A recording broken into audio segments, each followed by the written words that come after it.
방송에 앞서 오랫동안 변함없이 항상 매월 고정된 날짜에 구독료 후원해주시는 애너하임님께 감사 말씀 전하며 방송 시작하겠습니다.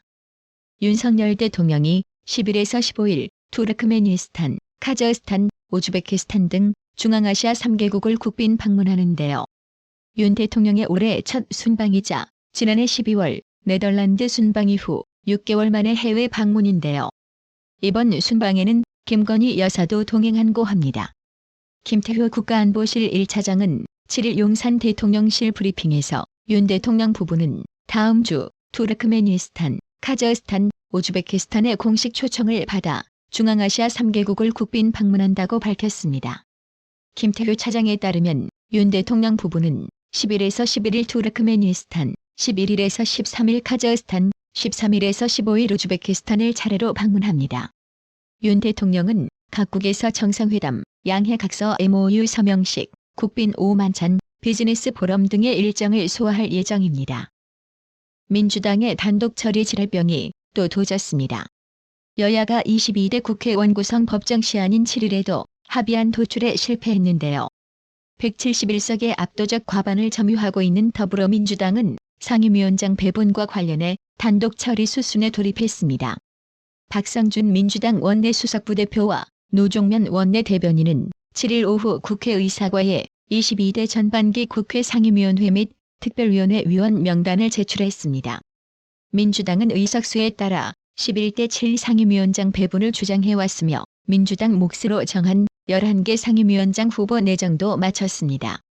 11개 중 쟁점 상임위인 법제사법위원회, 운영위원회, 과학기술정보방송통신위원회 위원장 후보로는 각각 정청래, 박찬대, 최민희 의원을 선임했는데요.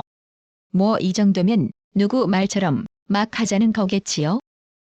이에 추경호 국민의힘 원내대표는 더불어민주당이 일방적으로 11개 상임위원장을 포함한 상임위, 특위 명단을 제출한 것에 대해 민주당의 횡포에 강력히 항의하면서 일방적인 상임위안을 전면 거부한다고 밝혔습니다. 추경호 원내대표는 7일 오후 국회 본청에서 긴급 기자간담회를 열어 민주당이 국민의힘 여당과 합의 없이 11개 상임위원회 구성안을 단독으로 제출했다. 국민의힘은 원 구성과 관련해 여야 간 견제와 균형의 원리를 지켜온 국회 관례를 따라야 한다는 입장을 고수한다며 이같이 말했습니다. 추경호 원내대표는 민주당이 국회의장을 맡았으므로 법제사법위원장은 제2당인 국민의힘이 맡는 게 맞고 운영위원장도 여당이 맡아왔기에 국민의힘이 맡는 게 맞다며 이것은 국회가 오랜 기간에 걸쳐 여야 갈등과 대립 속에서도 지켜온 전통이자 원칙이라고 강조했습니다.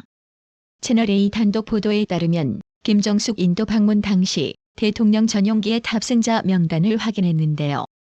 청와대 직원이 23명으로 64%에 달했고 정작 예산을 낸 문체부는 장관과 비서 2명뿐이었다고 합니다.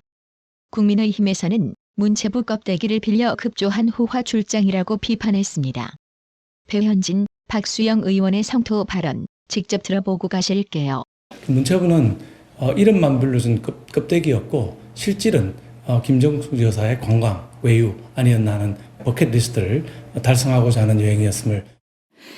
대통령 전용기를 이용하기 위해서 문체부 장관을 거의 바지 사장격으로 단장으로 앉힌 다음에 특별수행원으로 가는 이상한 모습을 띄었거든요. 문재인 마누라 김정숙에 대한 국민의힘 파상 공세에 민주당은 맞불 작전으로 지난 7일 윤석열 대통령 부인 김건희 여사의 장신구 신고 누락 의혹을 거듭 제기하며 이와 관련해 윤 대통령을 검찰에 고발했습니다. 지난 6월 스페인에서 열린 나토 정상회의 참석 당시 김건희 여사가 착용한 장신구가 고가의 제품인 만큼 구매 여부 등이 쟁점이 됐음에도 대통령실의 해명이 석연치 않다고 보고 윤 대통령을 고발 조치한 것인데요. 민주당은 이날 오전 윤 대통령을 공직선거법상 허위사실 공표죄로 서울중앙지검에 고발했습니다. 전혁천 의원은 윤석열 대통령 부인 김건희 여사의 장신구 신고 누락 의혹을 제기하며 윤 대통령을 검찰에 고발한 더불어민주당을 겨냥해 이에는 이, 눈에는 눈이라며 김정숙이 허구한 날 달고 끼고 차고 다닌 장신구들 싸그리 조사하고 문재인 재산 신고에 누락된 건 없는지 국민의힘도 고발하는 수밖에 없다고 직격탄을 날렸습니다. 전혁천 의원은 7일 자신의 페이스북을 통해 민주당이 김건희 여사가 한장 신고가 윤석열 대통령 재산 신고에서 빠졌다고 윤 대통령을 허위사실 공표로 고발했다며 이같이 밝혔습니다. 전효욱 전 의원은 참 한심한 제1야당 169석 처참한 현실이라며 해도 너무한 것을 떠나 치사하고 한심한 작태다. 이거 개딸들이 시켰나 전과 사범이 시켰나라고 민주당의 맹공을 퍼부었습니다. 그러면서 더불어 만진당이면 뭐든 손대고 보자라서 이러면 답 없다면서 추석 밥상 엄청났던 김정숙의 옷과 장신구로 채워보자고 직격탄을 날렸습니다. 이와 함께 전효욱 전 의원은 김정숙이 영부인 시절 착용했던 장신구 사진을 여러 장 게시했습니다. 별다른 멘트를 적진 않았지만 김건희 여사보다 더 많은 장신구를 착용했다는 점을 비판하기 위한 것으로 풀이되는데요. 김정숙의 장신구 사랑, 대한민국 국민이면 알 겁니다. 한동훈 전 위원장이 지난해 9월 법무부 장관 시절 국회에 출석해 이화영 전 부지사 대북 송금 관련 이재명 구속 필요성을 이렇게 설명했는데요. 자신의 정치적 입지 확보를 위해서 조폭 출신의 사업가와 결탁하여 개인적 이익을 위해서 거액의 외화를 유엔 대북 제재까지 위반해가며 불법적으로 북한에 제공하여 국제 안보까지 위협한 중대 범죄 혐의입니다. 남북 평화 분위기 조성과 2018년 4월 1차 남북 정상회담 등에 대한 국민 관심 고조로 대북 이슈의 정치적 효용이 커지다 이재명 지사는 경기도 지사 선거 공약에 다수의 남북 교류 협력 사업 관련 공약을 제시하고 도지사 취임 직후에는 지자체 최초로 평화부지사와 평화협력국을 신설해서 이화영을 평화부지사로 임명하는 등 경기도의 대북 사업을 적극적으로 추진하기로 계획했습니다. 대북 제재로 인해서 경기도에서 그런 북한 지원을 하는 것이 불가능하다는 것을 알게 되자 경기도의 대북 사업과 자신의 방북이 수포로 돌아갈 것을 우려해서 북한에 돈을 줄 방법을 찾게 됐고 결국 쌍방울 회장 김성태에게 그 돈을 대신 내게 한 겁니다. 결국 쌍방울 그룹 대북 송금에 공모하고 억대 뇌물을 받은 혐의로 구속 기소된 이화영 전 경부지사가 7일 열린 1심에서 징역 9년 6월을 선고받았습니다. 수원지법 형사 11부는 7일 오후 외국환거래법 위반, 특정 범죄 가중처벌 등에 관한 법률상 뇌물, 정치자금법 위반, 증거인멸교사 등 혐의로 기소된 이화영 전 부지사에게 징역 9년 6월과 벌금 2억 5천만 원을 선고했습니다.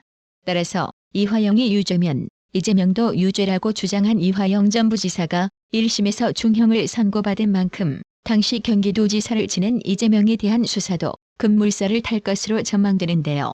검찰은 이재명이 유력 정치인으로 발돋움하기 위해 김성태 전 쌍방울그룹 회장, 이화영 전 부지사와 함께 대북 송금에 관여한 것으로 보고 있습니다. 7일 중앙일보 취재를 종합하면 검찰은 이날 법원 선고에서 800만 달러 대북 송금 공소 사실이 대부분 인정됐다는 점에 주목하고 있습니다. 일부 무죄가 선고됐지만 돈의 종착지가 법률상 금융체제 대상인 조선노동당이 아닌 조선아시아태평양평화위원회로 건너갔다는 법기술적 이유로 무죄가 선고됐을 뿐이라는 이유에서였습니다. 법원은 쌍방울그룹 측이 북한에 건넨 800만 달러 중 첫째, 북한의 스마트팜 사업 지원 명목 164만 달러. 둘째, 이재명이 방북 비용 명목 230만 달러에 대해 유죄를 인정했습니다. 이 가운데 이재명 방북 비용 명목 달러화의 경우 금융제재 대상자인 북한 조선노동당에 지급된 사실이 경기도 관계자와 북한 송명철 조선아시아태평양평화위원회 부실장이 작성한 영수증 등의 증거가 있다고 판단했습니다. 검찰은 이화영 전 부지사의 혐의에 제3자 뇌물 혐의를 새롭게 추가한 후 이재명으로 뻗어간다는 구상을 갖고 있습니다. 검찰은 그간 쌍방울그룹이 제3자, 즉 북한에 송금을 한 건 사실상 이재명에게 건네는 뇌물이라는 제3자 뇌물 혐의 구도로 수사해왔습니다.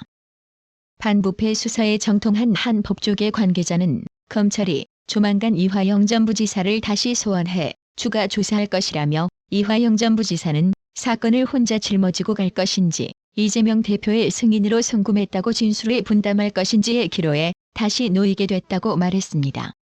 이화영 전 부지사는 지난해 6월 검찰에 북한에서 요구하는 의전 비용을 김성태 전 회장이 처리할 것이라고 이재명에게 보고했다는 취지로 자백했다가 돌연 번복했습니다.